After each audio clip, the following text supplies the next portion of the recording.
আকৃতি কূপের অন্তর্ব্যাস 3.5 মিটার এবং গভীরতা 10 মিটার। আমাদের কি নির্ণয় করতে হবে? কূপটির অন্তর্বক্রতলের ক্ষেত্রফল। আর প্রতি বর্গ মিটার প্লাস্টারের জন্য 40 টাকা করে খরচা হলে সম্পূর্ণ পৃষ্ঠতলটি রং করতে তার কত খরচা হবে? তো দেখো, আমাদের ব্যাস দেওয়া আছে 3.5 মিটার, সুতরাং ব্যাসার্ধ হবে কি 3.5/2 মিটার এবং গভীরতা, তো এখানে গভীরতা যে উচ্চতা সেম, তার ভ্যালু কত হবে? 10 মিটার চলে আসবে। তো অন্তর্বক্রতলের ক্ষেত্রফল কি হবে? 2πr/h। তো 2 × 22/7, আর কত? আর হবে 3.5/2 আর h কত?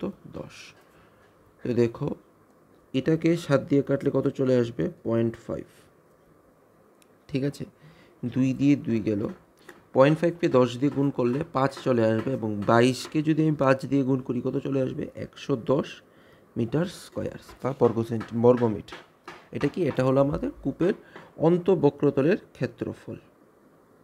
এখন আমাকে বলছে প্রতি বর্গমিটার 40 টাকা করে ওই প্লাস্টারটি খরচ করতে কত খরচ হবে। সুতরাং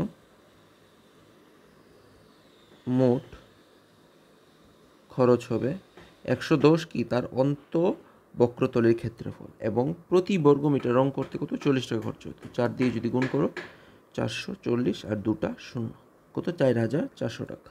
তো আমাদের কত খরচা হবে? 4400 টাকা খরচা হবে।